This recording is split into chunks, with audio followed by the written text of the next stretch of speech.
Lluís patrocina la cuina de Casa Roque.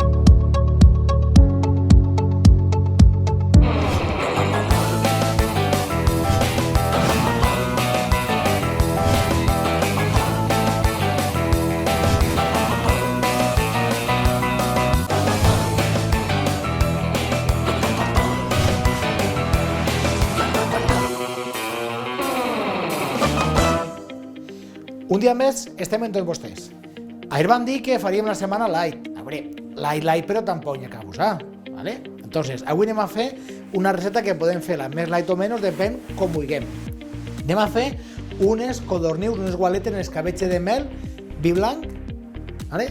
Suavet, finet, i això si voleu podem menjar tal qual o podem menjar tipus ensalà. Anem a veure ingredients. La mel, codornius, una miqueta de llorer, safanòria, carloteta, ceba, i després ja per a fer el que és l'escabetxe, una miqueta de sal i pebre, li ficarem vinagre, vi blanc i oli. Ficaré la mateixa proporció de cada cosa.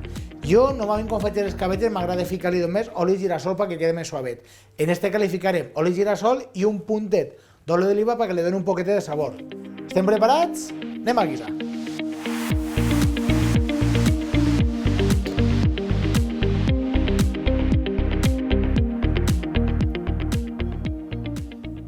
Anem a començar a fer la nostra receta. Com podeu veure, avui tenim molta ceba. Per què? Perquè ne gastarem molta. Teniu en compte que la forma de guisar-ho és anar fent diferents capes de verdura i carn. Entonces, gastarem primer que res una miqueta de, lo que diu, una miqueta de salfanòria, una miqueta de carlota, ceba i després ja la codorniu. A mi m'agrada, per exemple, este escabetxe, aquest puntet de mel, perquè quan ho estem menjant, la mel no se note. Simplement, el que fa la mel és suavitzar el vinagre i d'aquesta forma ens quedarà una receta molt suaveta. Anem a preparar, com veureu, això porta molta verdura per això, perquè a part de menjar la carn, la verdureta també està molt bona i molt sabrosa. Si volguérem, podríem tallar directament la safanòria i la carloteta en el mateix laminador. Jo, per exemple, podria tallar directament tiretes així a finetes, però quasi no se mos notaria. Jo m'agrada més tallar o bé rodanxetes o bé directament, ¿vale? Rallaeta. Això ja com vulgueu. Rallaeta me refisco a làmines. Podem agarrar un ratllador o podem fer directament a mà. Directament faríem a tiretes. Depèn com vulguem després trobar-nos. Si més gran o més xicotet, ¿vale? Ho tallaríem ara el mateix, més gran o més xicotet. Mireu, ahí directament, veus? Així anar tot laminaet. I la ceba farem el mateix. De quina forma voleu que tallem la ceba? Va, mentre acabo de tallar la carloteta, vos ho penseu. Què creu que serà millor? En brunoise o en juliana? Com penseu que serà millor? Xan, què serà? Què penseu? Jo m'agrada tallar-la més en juliana, perquè d'aquesta forma després notarem els trossets, però cada uno com vulgueu. Podem tallar-la d'una forma, podem tallar-la de l'altra. El mateix que la carloteta. Depèn com la tallem, després notarem trossets d'una forma o d'una altra. O directament podem agarrar un ratllador i ficar-la. Jo normalment quan la faig per al restaurant directament la fico rallaeta. Directament agarrem i ben ratlladeta, perquè teniu en compte que així ne farem 4, però quan ne fem, pel restaurant ne fem molta quantitat, i si tenim que tallar-ho tot a mà, doncs acabarem una miqueta saturats. A veure, anem a guardar això per així, i després igual ne tallem una miqueta més. El que diem, se pot fer inclús hasta ratlladeta, com vulguem. A més, quan després farem màgia, veureu que el resultat final, la safanòria està diferent, però té la seva explicació. Ara, la ceba. La ceba en juliana. Tal com vam dir sempre, si tenim clar on està el cuchillo, podem anar tallant sense que corre perill el nostre dit, però sempre tenint molt de compte on tenim el nostre dit. Mireu, això ja anem a tirar-ho. Això acaba així. I el que anem a fer, tal com us dic, anem a fer diferents capes. Mira, en això farem la primera capa i així veureu a què me referisco. Si volguérem, així també se li podria ficar algun tipus d'herbeta. Se li podria ficar una miqueta de romer, una miqueta de timonet, com vulgueu. Veus? En el moment que tinc la nostra ceba, vaig a fer com si fos el llit. Estem preparant el llit per les gualetes. Primer li preparem una miqueta de ceba. A la ceba esta li fiquem una miqueta de carloteta. I ara anem així a preparar les nostres codornius. Lloré 2 fulletes. I agarrem les nostres codornius i el primer que tenim que fer és limpiar-les. Com les limpiarem? Veus? La cebeta la deixem així preparada després. A l'hora de limpiar-les, directament agarrarem i li llevarem tots els pelets estos que hi ha per aquí. Tot serà ahí. Tot ben depilaet. La part del culete ja està llevat, si no la llevaríem. Veus? Ahí pot llevar una miqueta del forespant de la caixa en el que venia. Però tot ahí ben soflimaet. I el millor és que si tinguérem a casa el foc de tota la vida, directament ho podem soflimar. En este cas, com no tenim el foc de tota la vida, anem a fer fogueretes. Però avui no cremarem res, que l'altre dia ja vam cremar i no tocava. Veus? Directament, vale? Soflimem bé i tots els pelets que ens puguen quedar, vale? Li estem fent la depilació a la codorniu. Veus ahí tot ben limpiat. Veus? En este cas tenim una per així. Veus ahí tot. Aunque no ho paregui, això crema, Vale? Ja en tenim prou. Bé, agarrarem estes dos i el que anem a fer és que directament li podem llevar ja. En este cas, mira, ficaríem una per així i l'altra el mateix. Un segonet. Ara el que hem soflimat l'acabem de llevar. Li llevem també així una miqueta les potetes. I ho fiquem. I ara què mos tocaria? Pues ficar-li més verdura. En este cas anem a ficar-li una miqueta de sal i una miqueta de pebre. En el cas de que li ficarem algun tipus, el que vos dia, de romer, de tomillo o el que siga, ho ficaríem ara també. Doncs ara sí, mireu, tenim preparat ahir ja el que és la base. Ara anem a ficar-li més cebeta damunt i també més safanòria. Fent que ja vos dia que després la verdureta això està boníssima. Pues vaig a preparar-ne més. Pues mira, mentrestant, no vos menegeu que parem un segonet i tornem en seguida.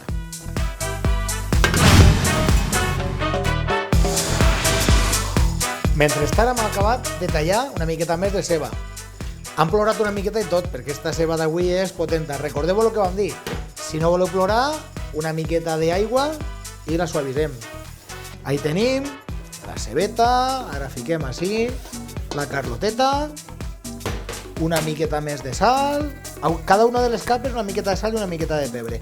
Teniu en compte que després se pot acabar de provar, però quan portarà ja la mel és una miqueta més complicat. Veus? Ara el que vos dia, la quantitat de producte és la mateixa quantitat, la mateixa proporció de vinagre, de vi blanc i d'oli. La mel no vos sabia mal ficar ni més que menys, perquè la mel després no la notarem. La mel l'únic que fa és suavitzar els vinagres. Hi ha molta gent que quan explica aquesta recepta diu és que a mi els sabors agridolços no m'agraden. No patiu gens. La mel, si jo no vos dic que porte mel, no ho noteu. Com que imagineu-se. Veus? Perquè veieu que així vos contem tots els trucos, No mos amaguem res. Lo millor és això, lo millor és explicar sempre tot com se fa. Perquè això de que hi ha gent que amaga recetes, no te fa falta amagar res. Cada un ho fa d'una forma. Entonces cada uno, la mateixa receta, feta per una persona o per una altra, en els mateixos ingredients i serà diferent. Lo dit, així tenim ja, entonces lo dit, la mateixa proporció de cada cosa. Vinagre.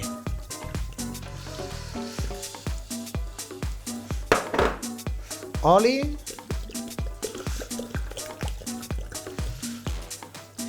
Per què l'he ficat primer la mel? I ara ja l'oli. L'oli ficarem la meitat del que tenim així. Per què l'he ficat primer la mel? Perquè al ficar-li primer la mel, al tirar tots els líquids, se repartís millor. I ara sí el que vos dia, li donarem una miqueta un puntet d'oli d'este 22 notes, d'empeltre, I damunt això, esta setmana estem parlant de productes de Cretes, estem parlant de forn de Llerda, tots estem parlant d'això, de pastes, i també de l'oli de Cretes, així no mos quedem al mateix poble. Doncs mireu, ara això, directament, ho fiquem a coure. Quant de rato té que estar? Teniu en compte que en el moment que mos començarà a bullir, una mitja horeta estarà. Per això també depèn de com us agrade, perquè este escabetxe pot estar la verdureta tot molt més cuita o menys. Jo m'agrada ficar la verdura cruga perquè així està després una miqueta al dente. Si mos agradara que la verdura estiguera molt més cuita, primer la tindrien que haver cuita una miqueta a part. Però simplement això, tal qual, se té que coure. Vale? Foc primer ràpid. Que arranqui, una vegada arranqui a bullir, li podem baixar. De quan en quan un sostovet perquè no se mos creme. I ja està, no té més secreto. Recordeu la proporció mateix de vi blanc, de vinagre tinto i d'oli. I en este cas, oli girasol en un puntet d'oli d'oliva. I ja està, no té més.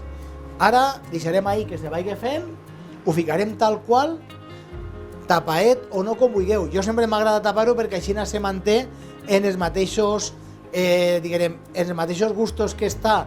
Si, a veure, partint d'una base, si tu destapes una cassola, el caldo se reduís, evapora i se reduís. Si ho deixes tapaet, el que és tot el líquid se condensa a la cassola i no s'evapora tant. Per això ja cada un com vulgueu. Doncs ara anem a ficar el cor d'això i farem una miqueta de trampa, perquè jo he preparat ja de les gualetes que tinc fetes del restaurant, perquè a sobre n'hi ha que coure-ho i n'hi ha que després deixar que se gele. Entonces, perquè veieu que ho deixarem així coent-se i vos ensenyaré tot al final. I mentrestant anem a preparar-ho tot, aneu a Cretes. Seguim parlant cosetes de la pasteleria, panaderia, tenen de tot i productes boníssims. Com que no us ho perdeu. Tornem en seguida.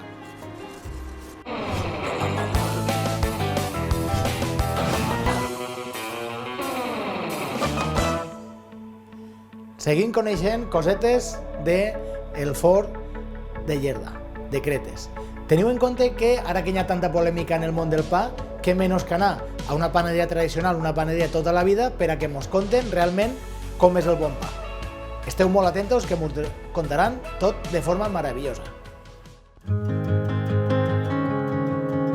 El pa porta fent-se tota la vida ja, des del revigiallo. Això sí que és una cosa, antigament ho feien les dones, ho pastaven a casa i venien aquí al forn a coure-ho.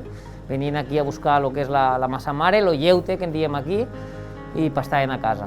I nosaltres hem volgut guardar els processos tradicionals del meu iaio, el meu bisiaio, i seguim fent tots els pans en la massa mare, en el lleute, en la massa mare sòlida. I gràcies a això ens han donat 3 premis a nivell nacional, en 3 anys consecutius, de la ruta espanyola del buen pan. Estos premis és l'estrella d'Ir Informàtica, que la podeu veure aquí detrás tenim los tres d'aixòs que ens otorguen, i l'organitza Panàtics i Pan de Qualitat, que són 2 plataformes de pa, i s'han unit per a poder fer aquest títol, que diguéssim que és un equivalent a lo que és una estrella Michelin per restaurant, doncs això és de panaderia, l'estrella d'Ir Informàtica. I és una mica per a donar a conèixer els forns artesans que volem fer les coses bé, volem fer un pa de qualitat perquè la gent poguéssim distingir-nos d'un supermercat, d'una gasolinera o d'un altre punt de venda calent de pa. Nosaltres fem tots els pans tradicionals que se feien antigament i a part hem anat innovant. El més top de tot és el pa en massa mare, en triple fermentació, sense llevadura. Este és el pa que ens ha donat tots els 3 premis que tenim. A partir d'este pa, que és la base de tot el pa, fem el pa assenyalador, que és un pa que va marcat en un marcador en un bisavi, que després porta un raig d'oli abans de ficar-la dins el forn. Els pans així més tradicionals abans se feien molt en oli, perquè hi havia molt oli a la zona. Està el tortell, també, que és una rosca, que té una part cruixenta per dalt, té la miga baix, i també va sucat en oli, i tenim la guitarra, que la guitarra és molt divertida perquè li podem fer diferents marques. Hi ha vegades que les fem rectes, hi ha vegades redones, quadrades, se pot fer diferents formes i és molt divertit de fer-la. Després, a part de tot això, hem anat innovant en pans nous i en farines noves, o farines noves no, però que no s'utilitzaven tan antigament, com el que és l'espelta, el que és el camut, el que és el sarraceno, el que és el centeno, vale? I fem pans en cereals. Ara hem tret un pa nou, que és la barra d'oliva negra, també, molt típica d'esta època de l'any, perquè és quan s'està cultivant l'oliva en este terreno. I la veritat que ha tingut molt bona acceptació.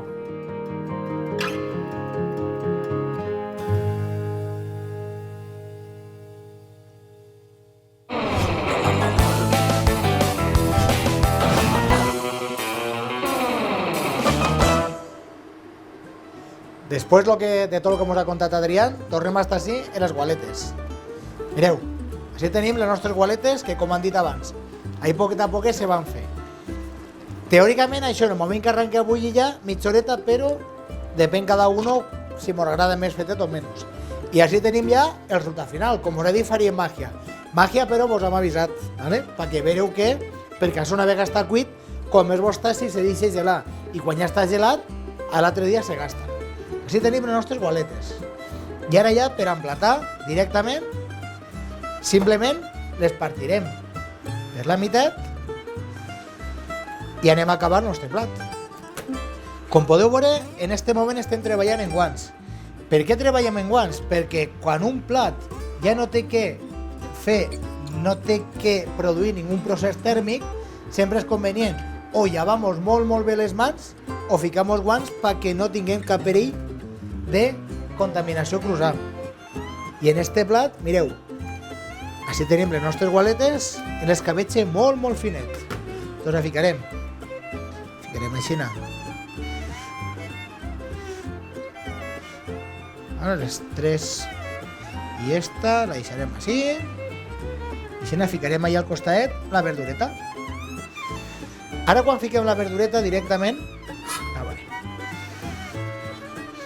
el problema del guant és que per treballar, això del gato con guante no caza ratones, hi ha moltes vegades que passa. I ara agarrem ja la verdureta. Veu? La verdureta d'haver-se fet en l'escabetxe. Fiquem així un puntet. Així allà, mesclem bé tot l'escabetxe i així ahí fiquem un poquetet per damunt de cada quart de gualeta. I així ara simplement una miqueta de la verdureta.